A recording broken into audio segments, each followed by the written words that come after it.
Assalamualaikum warahmatullahi wabarakatuh. Perkenalkan, nama saya Rizal Padi dengan NIM 19086100. Baiklah, pada pertemuan kali ini saya akan membuat video presentasi dengan materi kurikulum berbasis teknologi informasi. Baiklah, yang pertama yang akan saya bahas yaitu pendahuluan. Jadi pendahuluannya kurikulum di sini ialah penerapan dan pengembangan kurikulum berbasis teknologi informasi dan komunikasi. Jadi teknologi informasi komunikasi di sini ialah salah satu langkah strategis dalam menyongsong masa depan pendidikan Indonesia. Hal ini dikarenakan sesuai dengan kebijakan yang ada di dalam rencana strategis Departemen Pendidikan Nasional pada tahun 2005 sampai 2019. Kemudian kurikulum masa depan bukan sekedar mengikuti tren global, melainkan merupakan suatu langkah strategis di dalam upaya meningkatkan akses dan mutu layanan pendidikan bagi masyarakat. Kemudian secara geografis dan sosial ekonomis, Indonesia penerapan dan pengembangan kurikulum berbasis TIK ini juga akan menjadi tulang punggung sistem bagi pendidikan di masa depan yang akan datang.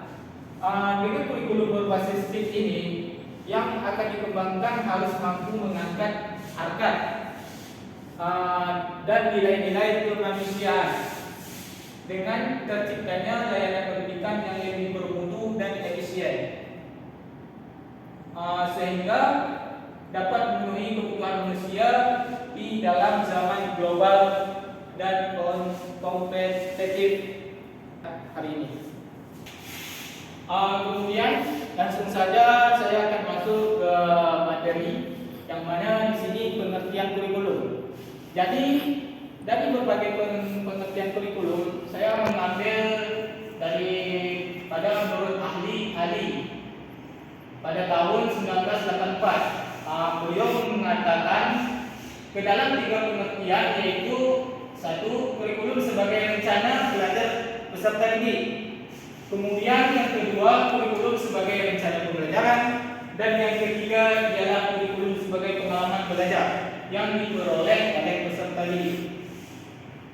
Dan menurut Hilda Taba mendefinisikan kurikulum sebagai rencana belajar dengan mengungkapkan bahwa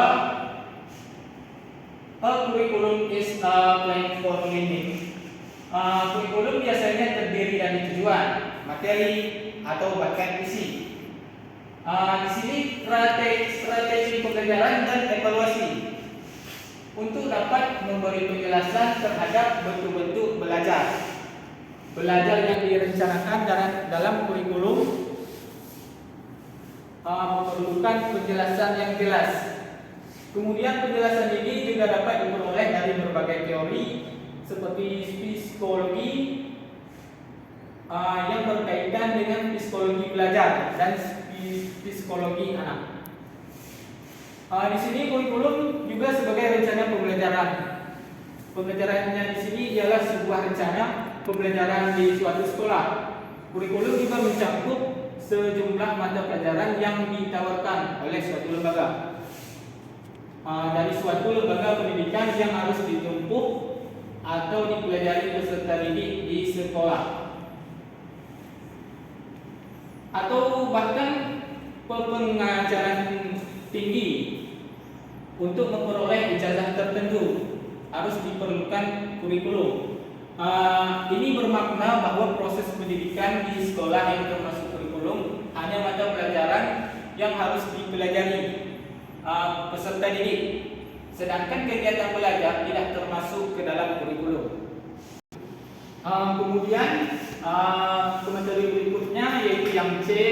Di sini kita akan masuk ke pengembangan kurikulum.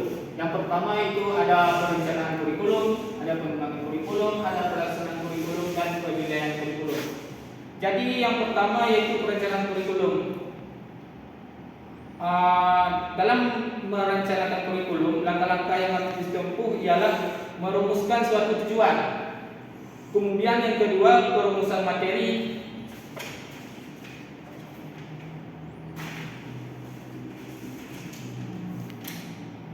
Dan yang ketiga ialah perumusan kegiatan pembelajaran.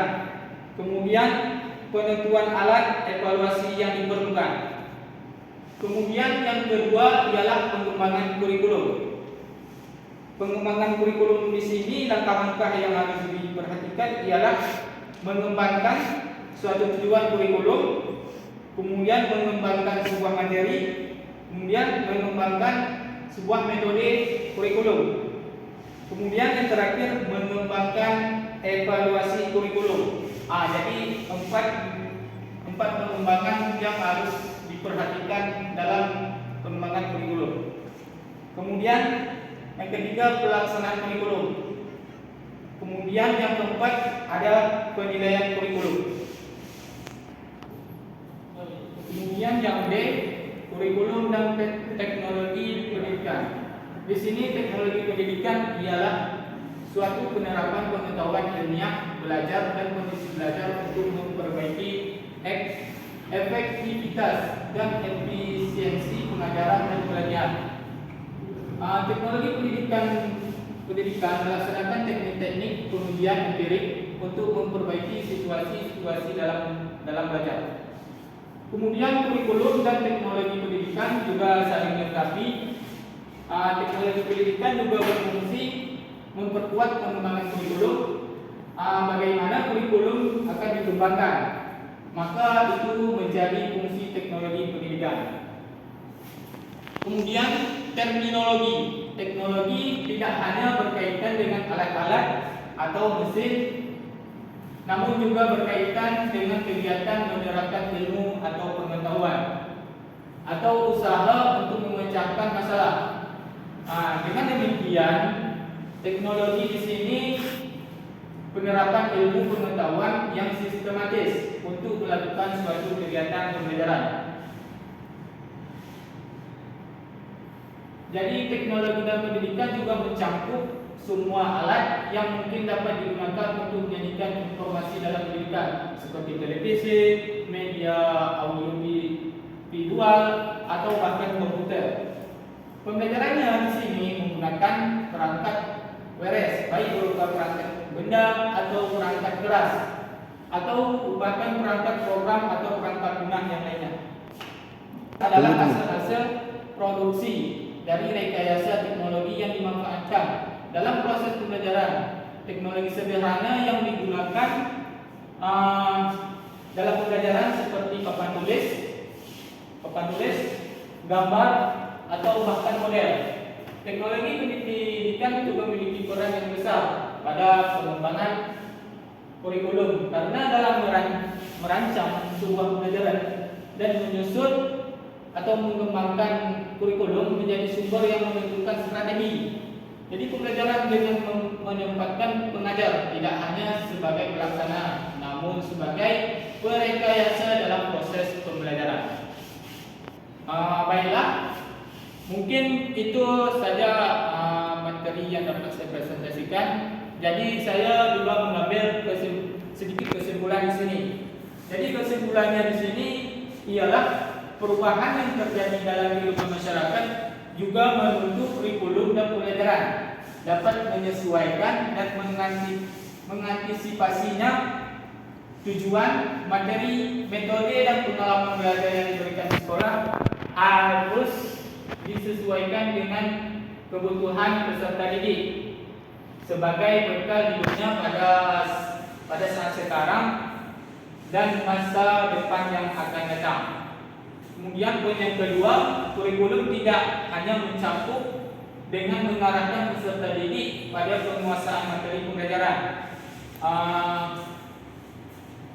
namun juga perlu dikembangkan dengan berorientasi kepada kehidupan peserta didik dan pengembangan ilmu pengetahuan dan teknologi.